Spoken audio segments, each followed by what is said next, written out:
Well, hello, folks. Welcome to another episode of Whiskey Calling here. Friday night, or Friday afternoon, as you can see. I just got off work before a week of holidays. So I just finished shooting another video for Bourbon, a single malt scotch that I really liked. And I thought, why not try a bourbon as well here for you folks? It is St. Paddy's Day today, so I probably should be doing an Irish. But turns out I had some unopened bottles that I want to kind of try and get into here. So, and this Angel's Envy is one of them. So here it is, folks. Nice looking bottle, eh? I hope you guys get some bourbon yourselves today, or you're doing something else for some Irish maybe for St. Paddy's Day. Yeah, so this one, I've had it before, but I've never had my own bottle. So I just kind of wanted to be able to kind of settle in and enjoy the notes for you folks and let you know what I'm thinking. So this one's a 43.3% alcohol. It's a Kentucky straight bourbon finished in port wine barrels. So I was reading on here, it talks about how it the last 6 months of the aging process is in port wine casks. So probably it's going to give it a little more of a sweeter flavor, I would think. Kind of just add that little extra touch. Yeah. And so, anyways, that is kind of the gist of it here. I'm going to crack this open.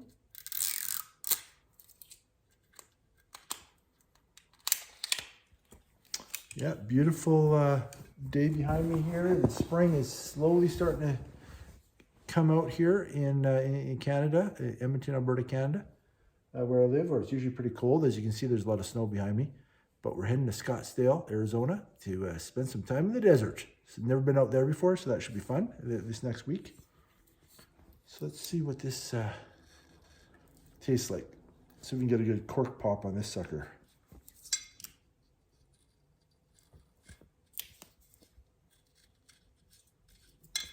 Here we go, folks.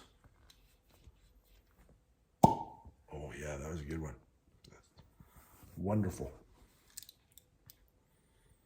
Yeah, kind of that classic rich bourbon smell. Kind of a brown sugary honey note.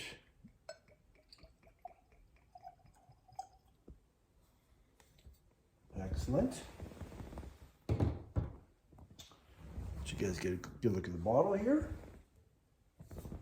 All right, folks. Nice dark, rich color. Kind of a, it's not extremely dark, but there's a nice darkness to it. It's and kind of a nice lighter hue, kind of like layers into it. Isn't that a nice color? Very, very nice. Okay, let's see what it smells like, folks.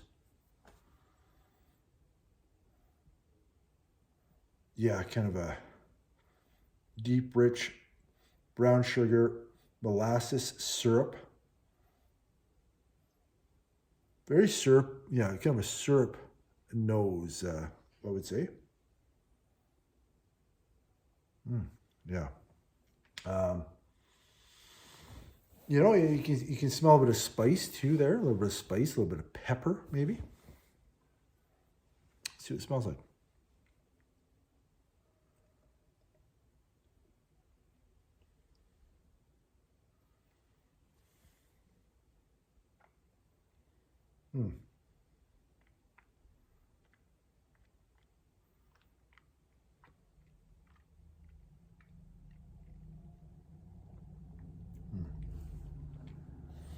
Nice, rich texture. It's kind of interesting kind of upper push of sweetness to it. A lot of bourbons will have kind of a brown sugar. This has that, but then it's got this kind of really interesting combination of, it's almost like if you took brown sugar and sprinkled icing sugar on top, maybe a little bit of white sugar mixed together. Maybe even a touch of cinnamon. So it's a really kind of fun, interesting kind of combination.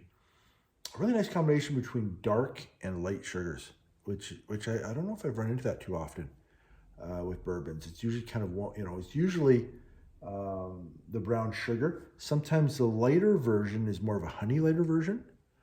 The odd time you get the white sugar, but this has got a really interesting combination between the two.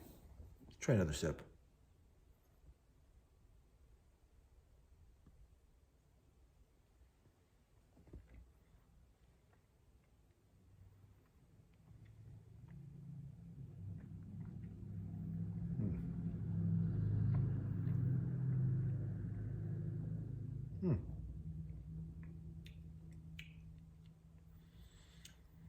Yeah, there's just enough kind of spice and heat and pepper. Nice finish. You know, it drinks a little bit hotter, like for 43.3%. It drinks hotter than that in a good way. Sometimes you'll get um, you know, you might have a 47% bourbon, let's say, that drinks significantly less hot than this, doesn't have the same warm finish. And you know, if you like a nice warm finish, you know, but you're not necessarily. Sometimes it's that trade off. A nice warm finish is really wonderful. I really like it, but sometimes then you have to go to a, I don't know, 47, 48, 50, you know, 50%, 55% bourbon to kind of really get that. And sometimes that's nice to do, and it's great. But sometimes it's a little, you know, can be a little harsher. You know, it's a pretty high alcohol level, kind of going to these barrel strength kind of things, which is okay. But this is interestingly enough is a nice example where you can kind of keep the alcohol content a little lower if that's what you'd like, but still get the effect of maybe a bit more of a barrel strength, you know, bourbon. So that's kind of a really really nice feature, I would say. Let's try one more sip here. Yeah, and as I smell it again before my third sip, kind of getting, yeah, it's a very, very well-balanced combination. Like it's close to a honey, but it's not honey. You know, many times, you know, honey is a common tasting note in bourbons on the lighter side of things. This is not honey, but it's got just a really nice balance between, like I said before, the dark and the lighter sugars.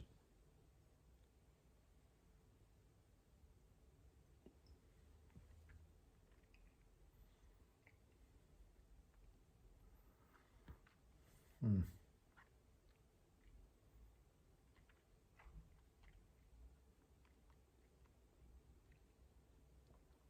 You know, there's a subtle dry oakiness to this as well. And I'm looking kind of for that port cask finish taste to it. And I guess that's probably what it is too. You got that, you know, a little bit of a, you know, if you want to say red wine port, but I'm not getting a lot of fruitiness to it or kind of that red grape. That's not really coming out really strongly, but it's sort of like there's a dryness and oakiness, brown sugar, white sugar, icing sugar, all sort of mixed together in a very, very delightful way, with some pepper and some heat and a nice long finish. I remember trying this before and really being impressed. I really like this. But haven't had a chance to kind of sit down on my own with it and just relax and just really kind of take it in. And doing that now, yeah, it's not disappointing yet again. And if I recall, this is relatively inexpensive, you know, reasonably priced, certainly for the quality.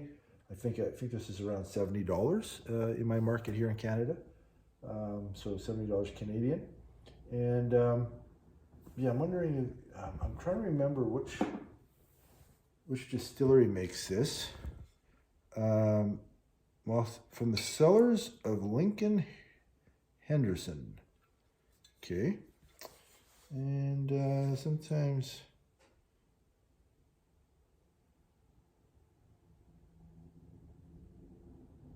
distilled in Kentucky. For some reason, I you know, again, I've said this on the channel many times. I'm a taster, not a researcher. Sometimes I just like to be surprised and give you guys my thoughts about, you know, I don't want to sometimes pre-do too much research because I can kind of get your brain going in a certain direction and it kind of changes the experience sometimes. I just really want to experience it first and then sometimes find out, you know, what the story is a little bit more. And so, you know, but for some reason I thought I remember this Angel's Envy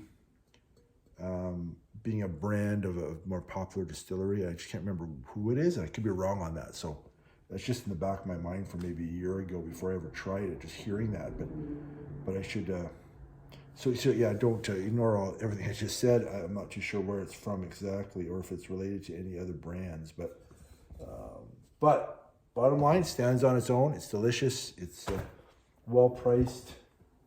You're gonna get the feeling like you're drinking a barrel strength whiskey in a way, or you know, but you're not. It's 43.3, which is sometimes nice, but you get the feeling of it. The heat's there.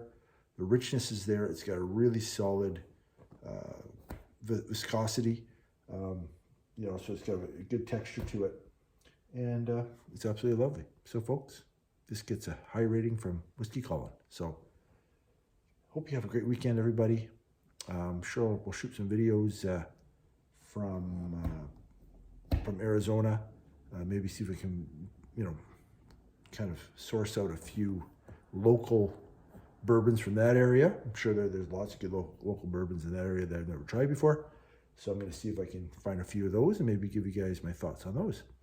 Anyways, folks, have a great evening, and we'll talk to you again soon.